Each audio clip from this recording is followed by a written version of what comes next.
क्या बात है 37% MLA बीजेपी के इनके क्रिमिनल चार्जेस हैं यूपी में। हाँ, JDU जितने MP है कितनों पर केस है बताइए। नमस्कार, आप देख रहे हैं NBC 24 न्यूज में हूं आपके साथ सनी कुमार। AIMIM के राष्ट्रीय अध्यक्ष असदुद्दीन ओवैसी पहुंचे राजधानी पटना, जहां उन्होंने एक प्रेस कॉन्फ्रेंस किया है। प्रेस कॉन्फ्रेंस करते हुए सरकार को जमकर घेरा है। आपको बता दें कि इस प्रेस कॉन्फ्रेंस के दौरान उत्तर प्रदेश में होने वाले विधानसभा चुनाव को लेकर साथ ही साथ और भी कई मामलों पर अपनी प्रतिक्रिया दी है। क्या कुछ कहा है असदुद्दीन ओवैसी ने, आइए पहले उनकी पूरी बात सुनिए। सरकार में दम है तो वो तालिबान को टेररिस्ट घोषित करे, अनलॉफुल एक्टिविटीज प्रिवेंशन एक्ट में उनको शामिल करे और ये साफ देश को बता दे नरेंद्र मोदी की सरकार के भारत यूनाइटेड नेशन की सैंक्शन कमेटी का चेयरमैन है और भारत ये तमाम तालिबान के 100 लीडर्स को डिलिस्ट नहीं करेगा डिलिस्ट, उनको एश्योरेंस दे मुल्क को। और आपने वाजपेयी जी की सरकार, मनमोहन सिंह की सरकार, नरेंद्र मोदी की घोषणा मत भारत के 35,000 करोड़ रुपए खर्चा किए गए अफगानिस्तान में, फिर ये कैसे आ गया? ये कौन जिम्मेदार है इसका? आप बताइए ना इन चीजों को। सर, आप कह रहे हैं कि अगर प्रधानमंत्री मोदी में दम हो तो वो तालिबान को घोषित करें, तालिबान को टेररिस्ट। सुनिए असदुद्दीन ओवैसी, सुनिए आपको तकलीफ हो रही है, सुनिए। तालिबान को वो टेररिस्ट घोषित करेंगे। आप हमसे सवाल कर रहे हैं ना, आप घोषित करिए ना, UAPA में लाइए। यूनाइटेड नेशन की सैंक्शन कमेटी में ये तमाम के तमाम लोग टेररिस्ट को डिक्लेयर कर दिया गया है। वो हक्कानी नेटवर्क कौन है जिसने भारत के डिप्लोमेट को मार दिया था अफगानिस्तान में, काबुल में?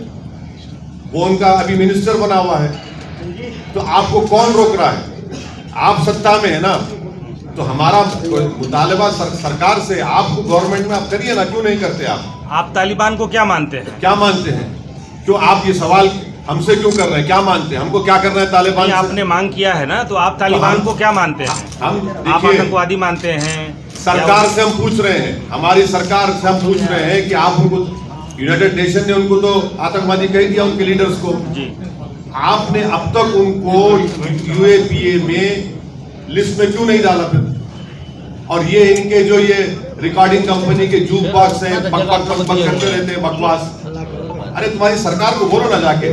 सर, लेकिन तालिबान को आप क्या मानते हैं? अपना स्टेटमेंट आपसे सवाल है ना, आप तालिबान को क्या मानते हैं? आप सरकार से सवाल कर रहे हैं, हम तो आपके प्रेस कॉन्फ्रेंस, हम आपसे सवाल कर रहे हैं।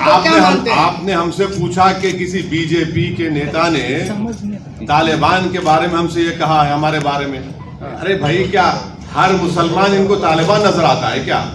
आपकी तालिबान को क्या मानते हैं? तालिबान को हम शुरू से कह रहे हैं, 2013 से मैंने पार्लियामेंट में स्पीच कहा, 2015 में कहा, 2016 में कहा और 2000 जब ये CAA का बिल पास हुआ था, मैंने कहा ये बहुत बड़ी स्ट्रेटेजिक गलती कर रहे हैं आप।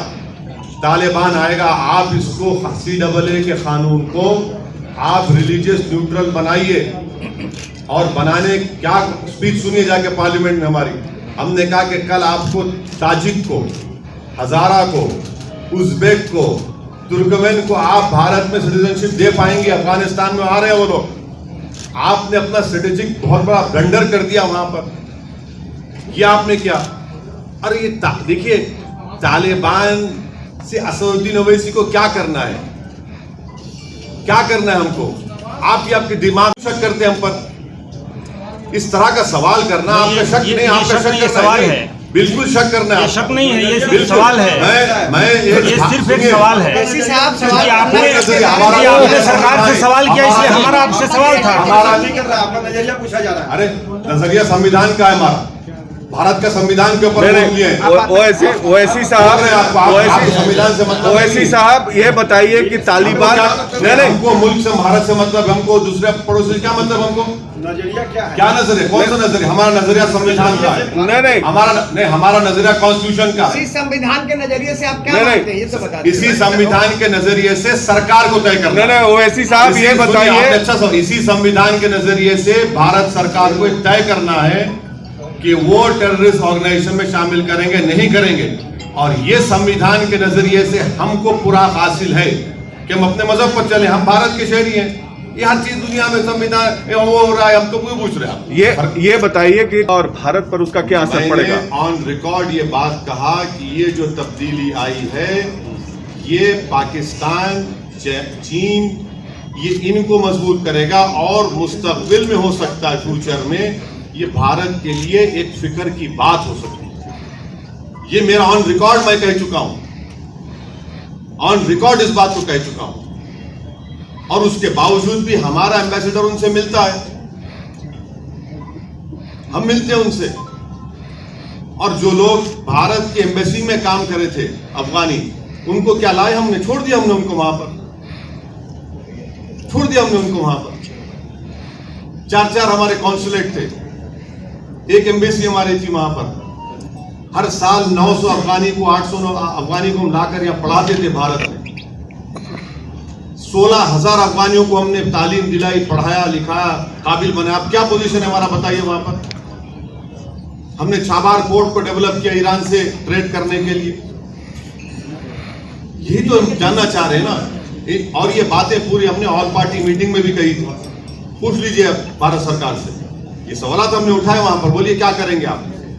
क्या आप इनको टेररिस्ट लिस्ट में डालेंगे? क्या आप इनको यूएन सैंक्शन कमेटी में आप डिलिस्ट करेंगे या टेररिस्ट रखेंगे? और रखते हैं तो फिर क्या आप यूएपीए में उनको शामिल करेंगे?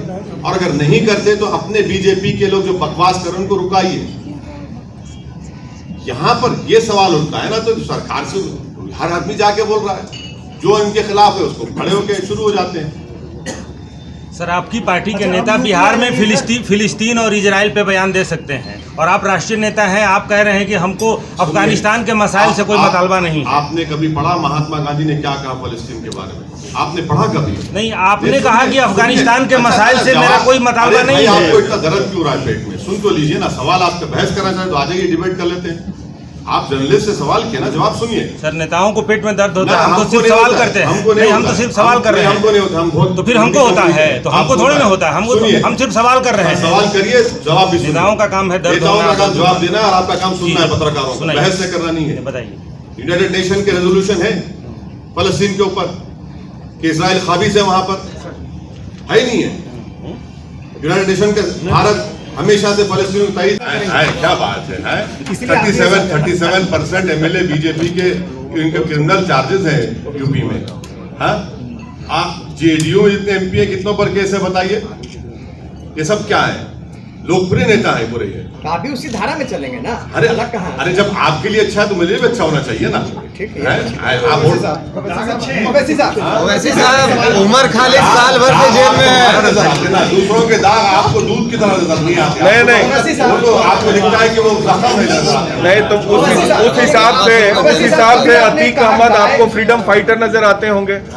अतीक अहमद साहब आपको फ्रीडम फाइटर नजर आते होंगे। प्रज्ञा आपको फ्रीडम फाइटर? नहीं, मैं प्रज्ञा ठाकुर की बात नहीं कर रहा हूँ। आप बोल रहे हैं कि वो ज्वाइन करा सकते हैं, मैं भी करूँगा। ये गलत बात है। उनके ऊपर चार्जेस है, कोर्ट ने प्रूव नहीं किया और इलेक्शन कमीशन उनको इजाजत देता लड़ने की। अगर आप फ्रीडम फाइटर की बात करें तो फिर चलिए सबकी बात करिए, कौन रोक रहा है? अतीक अहमद फ्रीडम फाइटर है। अतीक अहमद भारत के शहरी हैं और लीगली वो इलेक्शन लड़ सकते हैं। उन पर क्रिमिनल केसेस हैं और अभी तक वो इलेक्शन लड़ सकते हैं, लड़ेंगे।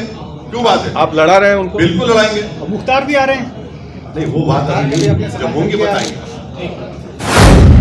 तो आपने सुना, साफ तौर पे असदुद्दीन ओवैसी साफ तौर पे बता रहे हैं कि उत्तर प्रदेश विधानसभा चुनाव में करीब 100 सीटों पर चुनाव लड़ने की तैयारी है। साथ ही जब पत्रकारों ने यह सवाल किया कि क्या आप मुख्तार अंसारी को टिकट देंगे, जबकि वो दागी छवि के हैं, क्रिमिनल छवि के हैं, उसको लेकर भी साफ तौर पे असदुद्दीन ओवैसी कहते हैं कि प्रज्ञा ठाकुर क्या दूध की धुली हुई है। और भी तमाम बातों को लेकर क्या कुछ कहा असदुद्दीन ओवैसी ने आपने साफ तौर पे सुना। मतलब साफ है कि जो स्थिति इस वक्त उत्तर प्रदेश चुनाव को लेकर पूरे देश में चल रही है और सबसे बड़ा राज्य माना जाता है उत्तर प्रदेश और 403 विधानसभा सीटों वाले इस राज्य में क्या कुछ नतीजा देखने को मिलेगा और जिस तरीके से भाजपा तैयारी में है और असदुद्दीन ओवैसी जो है लगातार हमला बोला है और साफ तौर पे तालिबान को लेकर जो हमला बोला है और कहा है कि सरकार जो है तालिबान को आतंकी घोषित करे, हम पर क्यों बार बार शक की निगाहों से देखा जाता है। और भी क्या कुछ कहा आपने साफ तौर पे